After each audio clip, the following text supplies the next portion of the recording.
Very very good evening to all of you. तो dear student, आज की class में हम मनी डिस्ट्रीब्यूटेड से रिलेटेड क्वेश्चंस को अटेम्प्ट करेंगे। एक क्वेश्चन आपके सामने स्क्रीन पर है कि एक पर्सन ए बी सी में मनी का डिस्ट्रीब्यूशन करता है और जो ए को जो शेयर मिलता है, मेंशन है जो ए को शेयर मिला बच्चे, वो शेयर मिला है आपके पास में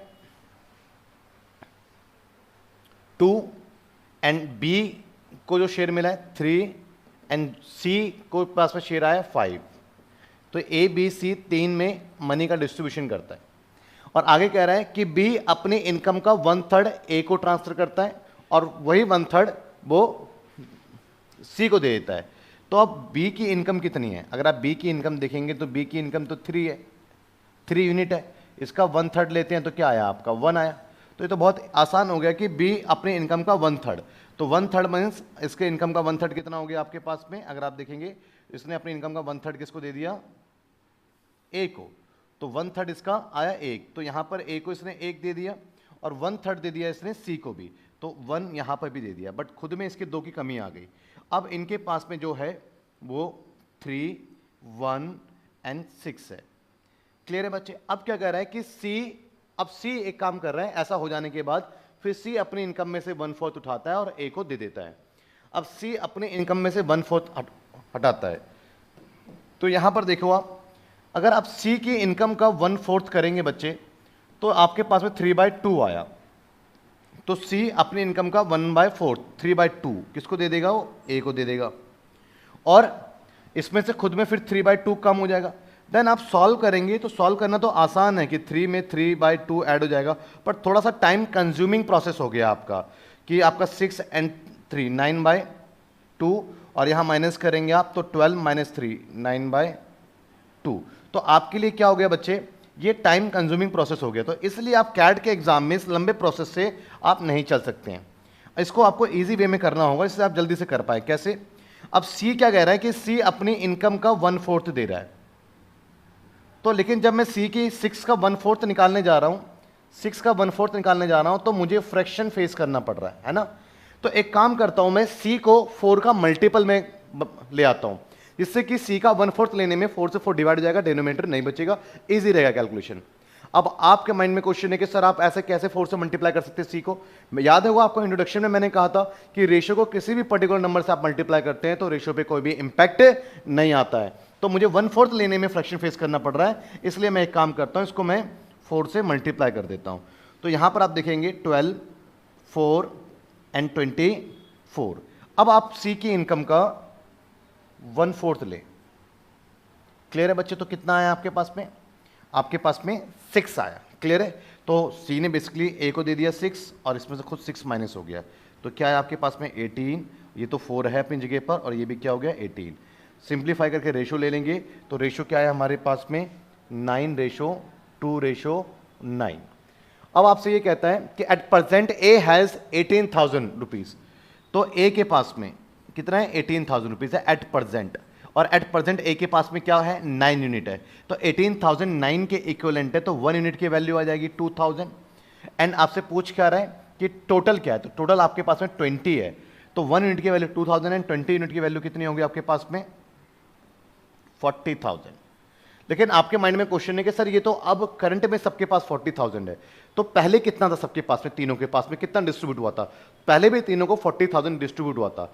एक एग्जांपल ले लें, आप अपनी फैमिली में जाएं, आपके फादर के पॉकेट में कुछ पैसे हैं, आपके पॉकेट में कुछ पैसे हैं, ब्रदर के पॉकेट में कुछ पैसे हैं, और आप एक काम करें, तीनों पैसों का आप सम कर लीजिए। फॉर एग्जाम्पल 1,000 रुपीज आए और आपने किसी के पॉकेट से निकाले, किसी में डाल दिया, किसी के निकाल से किसी में डाल दिया, पैसा तो वहीं घूम रहा है, तो अभी भी सम कितना होगा? अभी भी सम 1000 होगा। इसलिए कि हमने करा क्या? हमने डेटा को कोई बाहर तो लेके नहीं गए, इसमें से इसने उसको दे दिया, बी ने ए को दे दिया, सी को दे दिया, सी ने फिर उसको ए को दे दिया, बट वो अमाउंट आपस में रोटेट हो रहा था। तो अब सबका मिला करके 40,000 है, तो पहले भी सबका मिला करके 40,000 ही होगा। तो ये पूछ रहा है कि भैया पहले सबका मिला के कितना था? तो 40,000 ए इसका करेक्ट आंसर है। क्लियर है बच्चे? तो अभी आपको इसलिए पहले चैप्टर वाइज पढ़ाया जा रहा है कि आप ये सारे तरीके सीख पाएं, आपके अंदर क्वांटिटी एप्टीट्यूड करने के लिए पहले कॉन्सेप्ट बिल्डअप हो जाए, फिर हम कैट के प्रीवियस क्वेश्चन करेंगे। तो मुझे वहां पर एक एक चीज बताने की जरूरत नहीं पड़ेगी, वहां पर आप खुद भी समझेंगे और मैं भी उसको डायरेक्ट और कम टाइम में क्वेश्चन को आपके सामने सॉल्व करूंगा। तो यहां पर देखिए बच्चे, 530 are distributed among A B and C A B C है, 3 लोग हैं और तीनों को मिला करके तीनों में 530 रुपए भैया बांटे गए हैं। A get 70 rupees more than B, A B और सी पे बात कर रहे हैं। ए के पास बी से 70 रुपए ज्यादा है, तो बी के पास अगर आप एक्स कर लेते हैं तो इसके पास में 70 रुपए ज्यादा है, ये रहा B. And C get 80 rupees more than C, ये सी नहीं होगा ये बी होगा। And B gets 80 rupees more than C. अब बी के पास में 80 रुपए ज्यादा है, तो मैं यहां पर प्लस 80 नहीं कर सकता हूं क्योंकि फिर इससे रिलेशन बिगड़ जाएगा इसका। तो मैं एक काम करता हूं, इसको माइनस 80 कर देता हूं। पहले अगर मैंने इसको x करा तो b और c इक्वल हो गया, पर मुझे b को c से 80 रुपए ज़्यादा रखने हैं, तो इसको 80 रुपए कम कर देता हूं, तो अब b ऑटोमेटिक इससे 80 रुपए ज़्यादा है और a b 70 रुपए ज़्यादा है। तीनों के अमाउंट का सम हमारे पास में बच्चे है 530। तो हमारे पास में बच्चे 3x and minus 10 equals to 530 and 3x equals to 540 and x equals to 180। अब पूछ क्या रहा है आपसे, then find out the share of the each. Clear है? ए का शेयर बताना है, तो ए का शेयर कितना है हमारे पास में बच्चे, x प्लस 70 एंड ए का शेयर हमारे पास में हो गया 180 प्लस 70 250 रुपीज़। क्लियर है बच्चे? समझ गए? अभी छोटे छोटे क्वेश्चन धीरे धीरे आ जाएंगे बड़े क्वेश्चन। अब देखें यहाँ पर 5625 is divided among A, B and C in a such a way, 3 लोग हैं A, B और C, तीनों में बांट रहे हैं हम। तो तीनों में कितना बांट रहे हैं हम, 5625 रुपए। In such a way that A gets half of B and C, A के पास में A gets half B and C, तो B एंड C से कंपेयर कर रहे हैं बच्चे। A की कंपेरिजन किससे हो रहा है, A का कंपेरिजन B एंड C दोनों से ऐसे हो रहा है, और A के पास में हाफ है B एंड C कंपेरेटिवली, तो इनका रेशो क्या होगा, 1:2। क्लियर है बच्चे? किसका रेशो, जरा समझिए, A और B प्लस C का रेशो क्या है हमारे पास में, रेशो आया हमारे पास में 1:2। B gets 1/4 of A and C। अब आगे क्या कह रहा है, B हमारे पास में A एंड C का 1/4 है, तो 1:4 आ गया हमारे पास पे। क्लियर है बच्चे? Find out the share of A, हमें A का शेयर बताना है, तो A यहां पे इन्वॉल्वमेंट है, तो मैं इसको लेके चलूंगा। मेरे पास में टोटल सम कितना है बच्चे, 5625। ये सम A का है, B का है, C का है, तीनों का है, तो ये A का शेयर 1 है और B और C का 2 है, तो तीनों का शेयर मिला के कितना होगा, ये कौन है, ये B प्लस C है और ये A है, तो तीनों का मिला के कितना होगा, तीनों का। और A का शेयर पूछा तो 1 से मल्टीप्लाई कर दो, कि A का शेयर 1 है, तो यहीं से निकल जाएगा आपका ये 2, तो 1875। क्लियर है?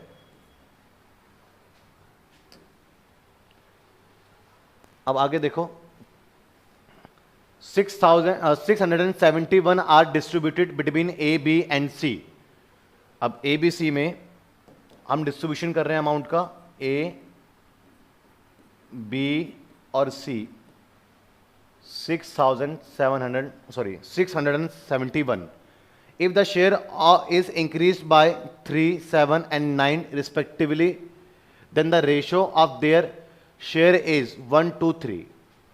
अब इसमें क्या करा, डेटा कुछ ऐड हुआ है +3, बी का शेयर जो था उसमें +7 कर दिया, एंड जो सी का शेयर था बच्चे उसमें +9 कर दिया।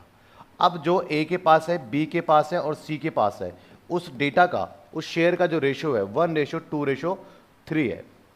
क्लियर है बच्चे? और तीनों के पास कितना है, 671 रुपए है। अब एक बात समझिएगा, तीनों के पास में पहले कितना था, पहले था 671 रुपए, बट आपका जो टोटल सम था ये, बट अब किसी में 3, किसी में 7, किसी में 9 दिया, तो कुल मिलाकर के आपका 19 इसमें एडिशन हो गया टोटल में, तो 10, 9, 6, तो 690 हो गया। अब का टोटल सम कितना है, 690, और अब का रेशो क्या है ये, तो करंट रेशो को करंट डेटा पे अप्लाई कर सकते हो आप, ओल्ड डेटा पे अप्लाई नहीं कर सकते क्योंकि देने के बाद रेशो चेंज हो गया था, तो ये अप्लाई कर सकते हो। तो 690 टोटल है, और टोटल कितना है तीनों का, 5 और 1 6। सॉल्व करेंगे 1 यूनिट की वैल्यू आ गई 115। और पूछ क्या रहा है आपसे यहाँ पर, फाइंड द शेयर ऑफ ए। अब 115 है, अगर ए के शेयर की मैं बात कर रहा हूँ तो इस समय ए की शेयर कितनी है, 1 यूनिट है, तो 1 यूनिट की वैल्यू निकालोगे तो 115। लेकिन ध्यान रखें बच्चे, 115 तो 3 ऐड करने के बाद आया है ना, -3 कर दो, पहले कितना शेयर था फिर इसका, 112 शेयर था ए का। क्लियर है, ये बात समझ पाए बच्चे? तो आपको डायरेक्ट क्वेश्चन करने की आदत डालनी पड़ेगी। अब जैसे कि नेक्स्ट क्वेश्चन आप देखें, क्वेश्चन क्या है, a person whose monthly income is 363, monthly income है उसकी, एक person, he spends an amount equal to his 3 month income in the 4 month. तो क्या कह रहा है, he spend on amount equal to his 3 month income in 4 month. मतलब कि जो 3 महीने में वो कमा रहा है, जो उसकी इनकम 3 मंथ की है, इनकम जो उसकी 3 मंथ की है, एक्सपेंडिचर इसको एक्सपेंड कर देता है, एक्सपेंडिचर में क्या है, 3 income of 3 month, 4 month expenditure, 4 month expenditure क्या है, इनकम ऑफ 3 मंथ। यही कह रहा है बच्चे, जो 3 महीने में कमाता है उसको खर्चा करने में उसको 4 महीने लग जाते हैं। क्लियर है? आगे 3 month and 4 month, after 1 year he distributed his saving among his 3 sons in such a way, 1 साल के बाद वो 3 बच्चों में अपनी इनकम को डिस्ट्रीब्यूट करते हैं, such a way that shares of the first son is double the share of his second son and 3 times of the share of third son. Find the out of the share of the first son. 1 साल के बाद तो क्या कह रहा है, आप person whose monthly income, तो भैया 1 महीने की इनकम कितनी है, 363 है 1 महीने की इनकम। तो 12 महीने की इनकम कितनी हुई पूरे साल की, एनुअल इनकम। तो आप सॉल्व करेंगे, 36 3 72 3 75 और आपके पास 7 36 और 7 43। तो साल का वो इतना कमा पा रहा है।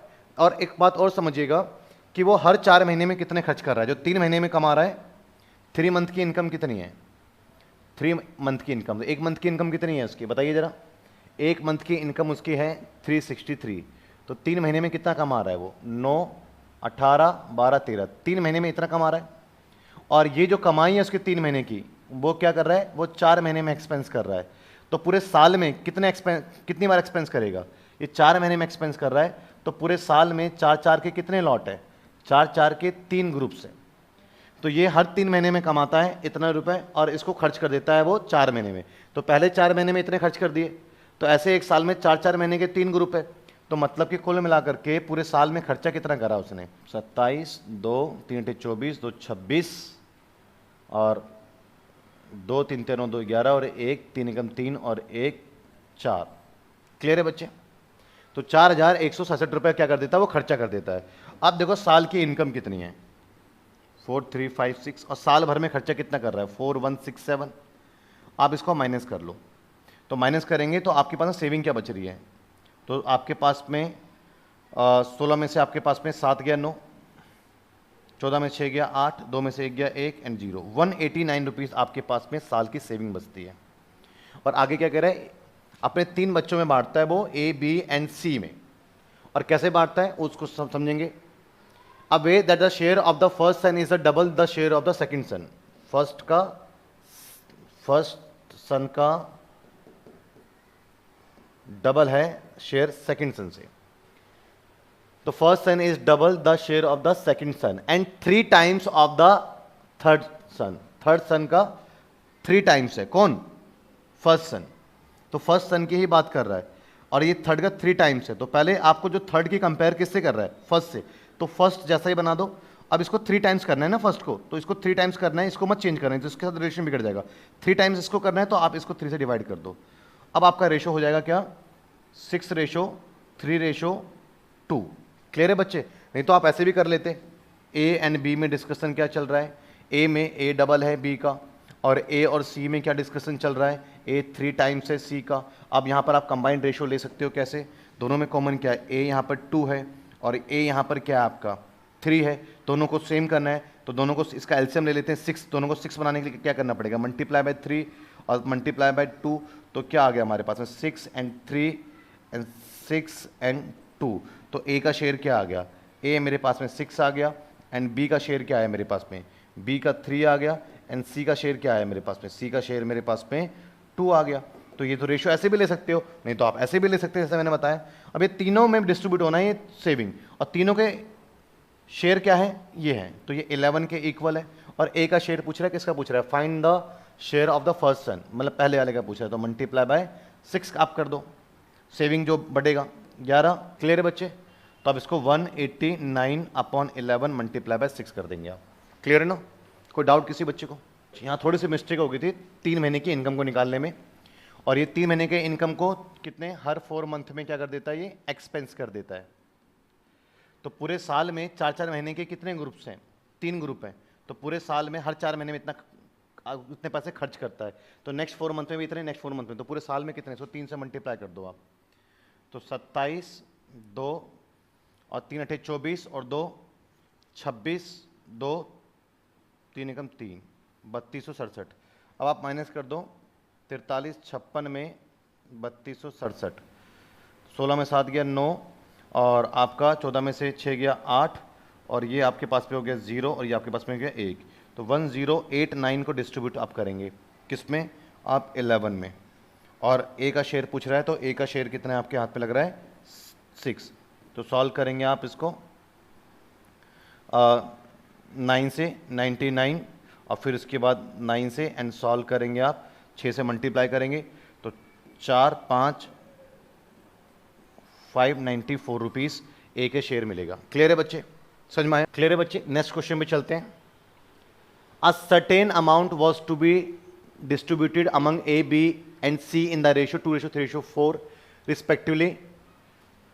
क्या कह रहे हैं बच्चे, ए बी और सी में बांटा गया पैसा है 2:3:4 में respectively, but was by mistake distributed in the ratio 7:2:5 respectively. As a result of the B got 40 rupees less. What is the total amount? तो बच्चे क्वेश्चन ये कह रहा है आपसे कि एक सर्टेन अमाउंट है वो डिस्ट्रीब्यूटेड किया गया ए बी सी में 2:3:4 में respectively, but was by mistake distributed in the ratio. हमें किस रेशो में बांटना था, हमें इस रेशो में बांटना था। क्लियर है बच्चे, और गलती से किस रेशो में बढ़ गया ये पैसा, गलती से हमारा बढ़ गया 7:2:5, इस रेशो में हमारा ये पैसा बढ़ गया respectively. As a result of this B got 40 rupees less, B जो है 40 रुपीज लेस मिलता है। What is the total amount? तो बी को यहां पर आप एक बात समझिए, सबसे पहले इस बात को जरा समझ लो पहले आप, क्या हुआ ए बी सी में जो पैसा पहले बटना था हमारा 2:3:4 में बटना था, लेकिन इस रेशो में ना बटते हुए बाय मिस्टेक इस रेशो में बट गया, जिसकी वजह से बी को 40 रुपए का नुकसान हुआ। तो सवाल ये पूछा कि हमारा टोटल सम कितना है, सवाल क्या पूछ रहा है, हमारा सम कितना है, what is the total amount. तो एक बात समझिएगा कि पहले टोटल कितना बन रहा था आपका, पहले टोटल कितना बन रहा था आपका 7 और 2 9, और अब टोटल कितना बन रहा है आपका 7 7 14। क्लियर है बच्चे, तो पहले टोटल आपका 9 बन रहा था, टोटल आपका कितना बन रहा है 14 बन रहा है। तो एक बात आप सबसे पहले ये समझे यहां पर कि हमारा जो सम है वो तो सेम ही रहना चाहिए था। अगर मैं आप मान के चलिए कि 3 लोगों में पैसा बांटना है तो तीनों पे मिला करके 500 रुपीज़ है, और मैंने गलती से किसी को ज़्यादा किसी को कम दे दिया, बट अभी भी तो तीनों के पास 500 रुपीज़ ही रहना चाहिए, सम तो वही होना चाहिए। शेयर में चेंज आ जाएगा बट टोटल सम तो वही रहेगा। तो टोटल सम यहाँ पे 9 है, यहाँ पर 14 है, टोटल सम तो वही रहना चाहिए ना। तो एक काम करते हैं हम यहाँ पर इसके सम को सेम करते हैं। सेम में आप कुछ भी कर सकते हो, कुछ भी कर लो, बेटर क्या है आप इसका एलसीएम ले लो। क्लियर है बच्चे, बेटर क्या आप इसका एलसीएम ले लो। एलसीएम क्या लोगे इसका 9 × 14 आ जाएगा। क्लियर है बच्चे, ये बात समझ पा रहे हैं आप। अब आपको इसको सम सेम करना है तो आपको 9 × 14 बनाना है, बट ये 9 है तो इसको आपको 9 × 14 बनाने के लिए आपको इसको क्या करना पड़ेगा 14 से मल्टीप्लाई करना पड़ेगा। तो सबको 14 से मल्टीप्लाई करोगे तो क्या आ जाएगा, इस सबको आपको 14 से मल्टीप्लाई करोगे तो ये आपके पास में आ गया 28, ये आ गया 42, ये हो गया 56। यहाँ पर आपको 9 × 40 बनाना है, इसका एलसीएम ले लिया ना हमने, एलसीएम बनाते हैं। तो इसको मैं 14 को 9 इंटू 14 पे लेके जाऊंगा तो मुझे मल्टीप्लाई किससे करना पड़ेगा, इसको मल्टीप्लाई मुझे 9 से करना पड़ेगा, तो ये भी बन जाएगा 9 इंटू 14। तो 9 से करेंगे तो पर पूरे रेशियो को मुझे 9 से मल्टीप्लाई करना पड़ेगा। तो 9 से मैं मल्टीप्लाई करूंगा तो मेरे पास में 63, 18, 45। अब सम तीनों के पास में सेम है। अब आप इंपॉर्टेंस ना तो इसको देंगे और ना ही इंपॉर्टेंस आप इसको देंगे। अब आपके पास में ये डिस्ट्रीब्यूशन है। अब पहले बी के पास में 42 था, अब बी के पास में कितना है, 18 है। तो बी कितना रिड्यूस हो गया आपको ये देखना है। तो 42 से अब आपके पास में 18 आ गया, तो 4 और 3 में से क्या 2, 24 रिड्यूस हो गया बी। और बी कितना रिड्यूस हो गया, 40 रुपीज। तो 40 किसके इक्वल है, 24 के इक्वल है। एंड मल्टीप्लाई, सम पूछ रहा है, सम किसी से भी निकाल देंगे आप। तो आपके पास में सम कितना निकल करके आएगा इसका, 9 इंटू 40। तो आप ऐड करेंगे 45, 18 एंड 63। तो आपके पास में आ गया 8 और 5 13 और 3 16, 1 5 और 1 6, 6 और 6 12, 126। वैसे मल्टीप्लाई करेंगे हो जाएगा आपके पास 126। क्लियर है बच्चे, समझ में आए। 9 इंटू 14 कर लीजिए, ज़्यादा बेटर है, समझ में आपको आएगा इससे। तो 3 से 8 पे और 3 से 3 3 9 और 8 से 40, 70 इंटू 3, 210 रुपये तीनों के पास में सम था। क्लियर है बच्चे, समझ में आया। तो देखिए ऐसे क्वेश्चनों को, छोटे क्वेश्चन से, बट इसको किस तरीके से आप डायरेक्ट कर सकते हैं। अगर आपने एक्स लेट कर लिया, वाई लेट कर लिया, तो यही क्वेश्चन बहुत लेंथी हो जाएगा। तो अपने एग्जाम में इस टाइप के क्वेश्चंस को आप कुछ इस तरीके से कर सकते हैं। तो मैं फिर से बता रहा हूं, कैट के एग्जाम में आप एक्स एंड वाई वेरिएबल को लेट करते हुए इक्वेशन बना के क्वेश्चन सॉल्व करेंगे, आपका बहुत टाइम कंज्यूम होगा। इसलिए आपको कुछ ऐसे शॉर्ट ट्रिक्स आपको सीखने हैं, जो कि मैं आपको NWF में शाम को 7 बजे चैप्टर वाइज आपका क्वांटिटी एप्टीट्यूड चला रहा हूं। एक चैप्टर का पहले कॉन्सेप्ट आपका बिल्ड हो जाएगा, कॉन्सेप्ट सारे समझ जाओगे, रेशो कैसे अप्लाई करते हैं और ऐसा हम क्यों करते हैं, इन सभी बातों को आपको समझ में आ जाएगा। देन फिर कैट के प्रीवियस ईयर क्वेश्चन चैप्टर से रिलेटेड हम करेंगे, तो वहां थोड़ा कंफर्टेबल हो जाएंगे, क्योंकि क्वेश्चन का लेवल एक अच्छा खासा रहेगा। उससे पहले आप उसे कॉन्सेप्ट को समझ लीजिएगा, शॉर्टकट ऐसे हम किस तरीके से लगा रहे हैं, आप पहले इस बात को समझ लीजिएगा। नेक्स्ट क्वेश्चन पे हम आते हैं, ratio of income A and B as well as B and C. जो ए और बी का रेशो है,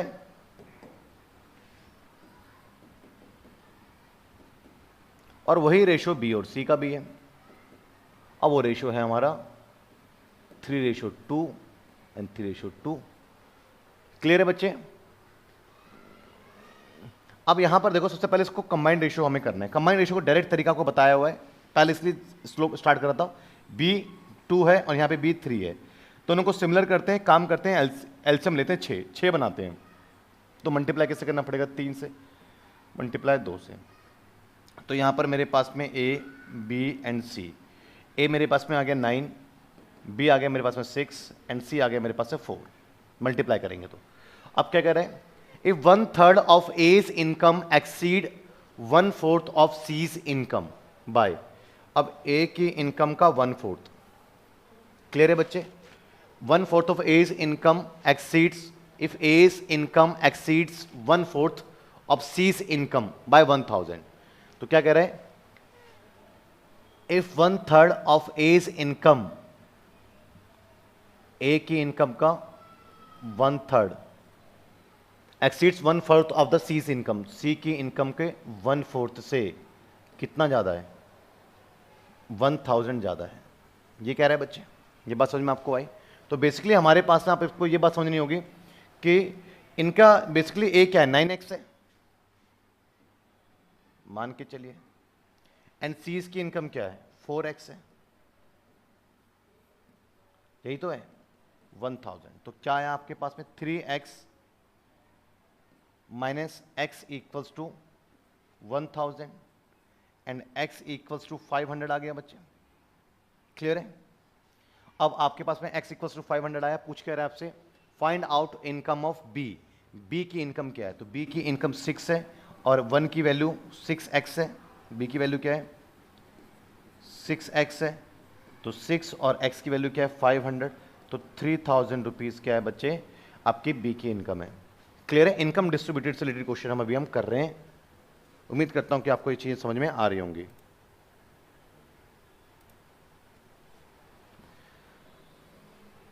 देखिए 1500 rupees divided among A B and C in a such a way that क्या कह रहा है 1500 रुपीज, डिवाइड कर रहे हैं among A B and C in such way that the 20 less than 1/5 of A's shares. अब देखिएगा 3 शेयर है ए बी और सी, क्या कह रहे हैं 20 less than 1/5 of A share, A की शेयर का 1/5 और उसमें से 20 less of A shares and 50 more than 1/10 of B share, B की शेयर का 1/10 and 50 more B shares and 20 more than 1/5 of C share, C के शेयर का 1/5 and 20 more than are equal, find out the share of A. ये क्या है हमारे पास में, ये हमारे पास में बच्चे ये इक्वल है। क्लियर है, पहले आपको ये चीज समझ में आई? सब बच्चों क्लियर है? हाँ जी बच्चे। तो ये अमाउंट इक्वल है, वो अमाउंट क्या है हमें नहीं मालूम, उसको हम के कंसिडर कर लेते हैं। तो इसका मतलब ए का 1/5 माइनस 20 इक्वल्स टू जो अमाउंट आ रहा है के आ रहा है, then A by 5 equals to k plus 20 and A equals to 5 multiply by k plus 20। Then similar इसी तरीके से आपका b by 10 plus 50 equals to k आ गया आपका, and b equals to k minus 50 into 10 आ गया, and similar c by 5 plus 20 equals to k, and c by 5 equals to k minus 20 and c equals to 5 k minus 20। समझ में आया बच्चे?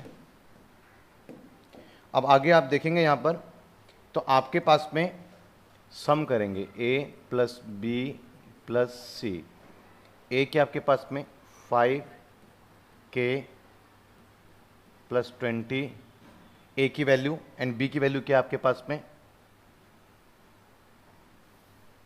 ए की वैल्यू क्या आपके पास में 5k प्लस 100 एंड बी की वैल्यू आपके पास में है 10k माइनस 500 एंड सी की वैल्यू आपके पास में 5k माइनस 100। क्लियर है बच्चे? और तीनों का सम क्या होगा आपका, तीनों का सम आपका होगा किसके इक्वल, 1500 के इक्वल होगा।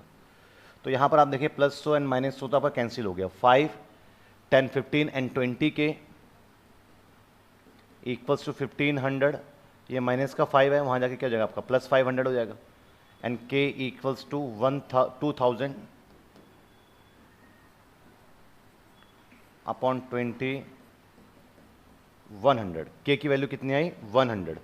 अब find the out of the share of A, A के शेयर पूछ रहा है, तो ए का शेयर क्या है आपका, A equals to 5k plus 20 means A equals to 5 and k की वैल्यू क्या आपके पास में 120 and A equals to 600। Clear है बच्चे? ए का शेयर कितना है इसमें 600 रुपये ए का शेयर आया। क्लियर है? समझ पाए इस क्वेश्चन को? कोई डाउट?